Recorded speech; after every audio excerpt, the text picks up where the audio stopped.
CM Revanth Reddy దేశ ప్రధాని నరేంద్ర మోడీని దేశ సైనికులను అవమానపరిచే విధంగా మాట్లాడినందుకు బీసీలకు కాదని ఇతర మతాల వారికి మంత్రి పదవులు ఇస్తున్న కారణంగా సీఎం రేవంత్ రెడ్డి దిష్టిబొమ్మ దహన కార్యక్రమం మెదక్ రామదాస్ చౌరస్తా వద్ద బీజేపీ కార్యకర్తలు ప్రయత్నించగా మెదక్ పట్టణ సిఐ మహేష్ ఆధ్వర్యంలో పోలీసులు అడ్డుకున్నారు.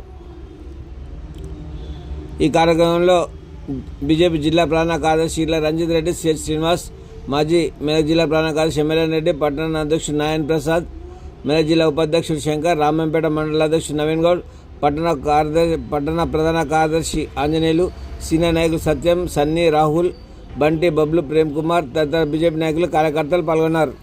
ముఖ్యమంత్రి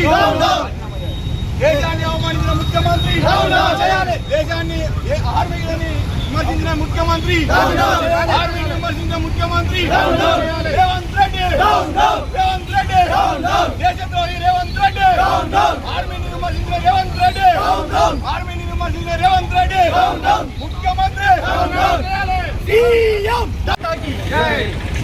నిన్న జూబ్లీహిల్స్ ఎన్నికల ప్రచారంలో భాగంగా తెలంగాణ ముఖ్యమంత్రి సీఎం రేవంత్ రెడ్డి గారు ఆయనది నోరా లేకపోతే మోరా అని చెప్పేసి అనే విధంగా ఒక దేశ ప్రధాని నరేంద్ర మోడీ గారి పైన, దేశాన్ని కాపాడుతున్నటువంటి వీర జవాన్ల పైన అనుచిత వ్యాఖ్యలు చేయడం భారతీయ జనతా పార్టీ మెదక్ జిల్లా పక్షాన అతని దిష్టిబొమ్మ దగ్ధం చేయాలంటే ఇక్కడ ఉన్నటువంటి పోలీసులు అడ్డుకోవడం జరిగింది.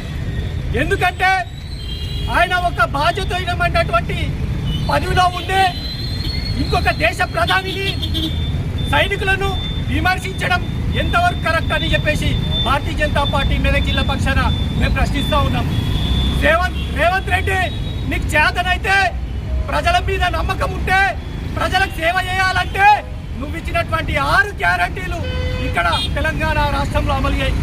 అంతేగాని ఈ దేశ ప్రధానిని, ఇక్కడ ఉన్నటువంటి దేశాన్ని కాపాడుతున్న సైనికులను అవమానిస్తే మాత్రం ప్రతి భారతీయ జనతా పార్టీ కార్యకర్త ఒక సైనికుల్లాగా మారుతాడు. నిన్ను, ఈ పార్టీని ఈ తెలంగాణ రాష్ట్రంలో, ఈ దేశంలో ఖచ్చితంగా బొంద పెడతారని చెప్పేసి నేను తెలియజేసుకుంటున్నా. కార్పెట్ బాంబింగ్ అంటే అక్కడ దేశ సైనికులు పాకిస్తాన్ మీద వేయడం జరిగింది. ఆపరేషన్ సింధూరు, దానివల్ల ప్రపంచ దేశాలన్నీ ఇస్తుపోయే విధంగా మన భారతదేశాన్ని ప్రపంచ పటంలో ఒక ఉన్నత స్థితిని నెలకొల్పినటువంటి వ్యక్తి నరేంద్ర మోడీ గారు.